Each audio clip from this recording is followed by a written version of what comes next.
ശബരിമല സ്വർണ്ണ കവർച്ചയിൽ ദേവസ്വം ബോർഡ് മുൻ secretary S ജയശ്രീക്ക് തിരിച്ചടി.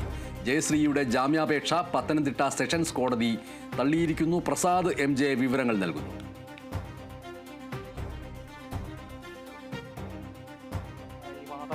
കേട്ടത് കഴിഞ്ഞ ചൊവ്വാഴ്ചയായിരുന്നു ഇതിന്റെ വാദം പൂർത്തിയായത്. ഇന്ന് രാവിലെയാണ് പത്തനംതിട്ട മജിസ്ട്രേറ്റ് കോടതി വാദം ഇപ്പോൾ ജാമ്യാപേക്ഷ തള്ളിയിരിക്കുന്നത്. ഞാനിപ്പോൾ കോടതിയിൽ നിന്നാണ് ഞാനിപ്പോൾ ഇത് വാർത്ത റിപ്പോർട്ട് ചെയ്യുന്നത്. ഇതിന്റെ കൂടുതൽ വിവരങ്ങൾ APPP ഹരിശങ്കർ മാധ്യമങ്ങളോട് വിവരിക്കുമെന്നാണ് അറിയുന്നത്. പക്ഷെങ്കിൽ ഈ ജാമ്യാപേക്ഷ തള്ളിയത് കൊണ്ട് ഇനിയും SITക്ക് ഉടൻ തന്നെ ഈ കട്ടളപ്പാളി കേസിലെ 8 പ്രതികളിൽ ഒരാളായ മുൻ ദേവസ്വം സെക്രട്ടറി ജയശ്രീയെ ഉടൻ തന്നെ കസ്റ്റഡിയിൽ എടുക്കാനാണ് തീരുമാനം. ഇവര് 3 ആഴ്ചകൾക്ക് മുമ്പ് ഹൈക്കോടതിയിലെ ഡിവിഷൻ ബെഞ്ചിന് ഇവർ ജാമ്യാപേക്ഷ നൽകിയിരുന്നു.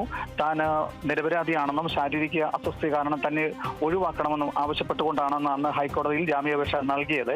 അന്ന് ഹൈക്കോടതി പറഞ്ഞത് നിങ്ങൾ പത്തനംതിട്ട ജില്ലാ കോടതിയെ സമീപിക്കുക, അവിടെ നിന്ന് കിട്ടുന്ന വിവരമനുസരിച്ചായിരിക്കും തുടർ നടപടി എന്നായിരുന്നു നിഗമനം. ഇവർക്ക് ജയശ്രീക്ക് ജാമ്യം കിട്ടുമെന്നുള്ള വളരെ പ്രതീക്ഷയിലായിരുന്നു ഇരുന്നത്. പക്ഷെങ്കിൽ ഇതിപ്പോൾ അന്വേഷണ സംഘത്തിന് ഏറ്റവും വലിയൊരു ഗുണമായിരിക്കുകയാണ്. ഇനിയിപ്പോൾ ബാക്കി ഇപ്പോൾ കസ്റ്റഡിയിലുള്ള ബൈജു, മുരാരി ബാബു, സുധീഷ് കുമാർ, 1-ാം പ്രതി ഉണ്ണികൃഷ്ണൻ പോറ്റി, ഈ വാസു, ഇവരിലേക്ക് കൂടുതൽ അന്വേഷണം വ്യാപിപ്പിച്ച ശേഷം ഇനി ഈ സെക്രട്ടറി ആയിരുന്ന ജയശ്രീയിൽ നിന്നും കൂടുതൽ അന്വേഷണത്തിനുള്ള തെളിവുകൾ ശേഖരിച്ച ശേഷമായിരിക്കും 2009 അന്നത്തെ ദേവസ്വം ബോർഡ് പ്രസിഡന്റായിരുന്ന A പത്മകുമാർ, കമ്മിറ്റി അംഗങ്ങളായ വിജയകുമാർ, KP ശങ്കർദാസ് എന്നിവരിലേക്ക് കൂടി അന്വേഷണം വ്യാപിപ്പിക്കും.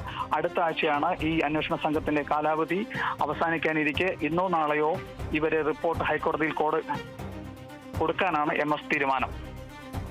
ശരി, ശബരിമല സ്വർണ്ണ കവർച്ചയിൽ 4-ാം പ്രതിയായിട്ടുള്ള S ജയശ്രീക്ക് തിരിച്ചടി നേരിട്ടിരിക്കുന്നു. മുൻകൂർ ജാമ്യ ഹർജി തള്ളിയിരിക്കുന്നു. ഉടൻ അറസ്റ്റ് ചെയ്യാനുള്ള സാധ്യത ഉണ്ട് എന്നുള്ള റിപ്പോർട്ടുകൾ വരുന്നു. പത്തനംതിട്ട ജില്ലാ സെഷൻസ് കോടതിയും ജയശ്രീയുടെ മുൻകൂർ ജാമ്യ ഹർജി തള്ളിയിരുന്നു. ദ്വാരപാലകപാളി കേസ്, അതിലെ 4-ാം പ്രതിയാണ് ജയശ്രീ. ദേവസ്വം ബോർഡ് മുൻ സെക്രട്ടറി ആയിട്ടുള്ള ജയശ്രീ മിനിറ്റ്സിൽ തിരുത്തൽ വരുത്തി എന്നുള്ളതാണ് അന്വേഷണ സംഘം പ്രധാനമായിട്ടും മുന്നോട്ട് വയ്ക്കുന്ന ആരോപണം. ശബരിമല സ്വർണ്ണക്കൊള്ളക്കേസിൽ, സ്വർണ്ണ കവർച്ചയിൽ S ജയശ്രീക്ക് തിരിച്ചടിയായിരിക്കുന്നു ഇപ്പോഴത്തെ ഈ മുൻകൂർ ജാമ്യ ഹർജി തള്ളിയിരിക്കുന്ന വാർത്ത. പത്തനംതിട്ട ജില്ലാ സെഷൻസ് കോടതിയും ജയശ്രീയുടെ മുൻകൂർ ജാമ്യ ഹർജി തള്ളി. ദ്വാരപാലകപാളി കേസിൽ 4-ാം പ്രതിയാണ് ജയശ്രീ എന്നുള്ള കാര്യം ഓർമ്മിക്കുക. ദേവസ്വം ബോർഡിന്റെ മുൻ സെക്രട്ടറി ആയിട്ടുള്ള ജയശ്രീ മിനിറ്റ്സിൽ തിരുത്തലുകൾ വരുത്തിയെന്നാണ് അന്വേഷണ സംഘം പ്രധാനമായിട്ടും ആരോപിക്കുന്നത്. പാളികൾ കൊടുത്തുവിടാനുള്ള ദേവസ്വം ബോർഡിന്റെ മിനിറ്റ്സിൽ തിരുത്തു വരുത്തി എന്നുള്ളതാണ് ആരോപണം. ചെമ്പുപാളികൾ ഉണ്ണികൃഷ്ണൻ പോറ്റിക്ക് കൊടുത്തു വിടണം എന്നായിരുന്നു മിനിറ്റ്സിൽ എഴുതി ചേർത്തത്. മുൻകൂർ ജാമ്യ ഹർജി തള്ളിയതോടെ ജയശ്രീയെ ഒരുപക്ഷെ അറസ്റ്റ് ചെയ്യാനുള്ള സാധ്യതയുണ്ടാകും എന്നുള്ള കാര്യം കൂടി ഈ വാർത്തയോടൊപ്പം ചേർത്ത് വെക്കേണ്ടതുണ്ട്. പ്രസാദ് MJ ആണ് വിവരങ്ങൾ നൽകിയത്.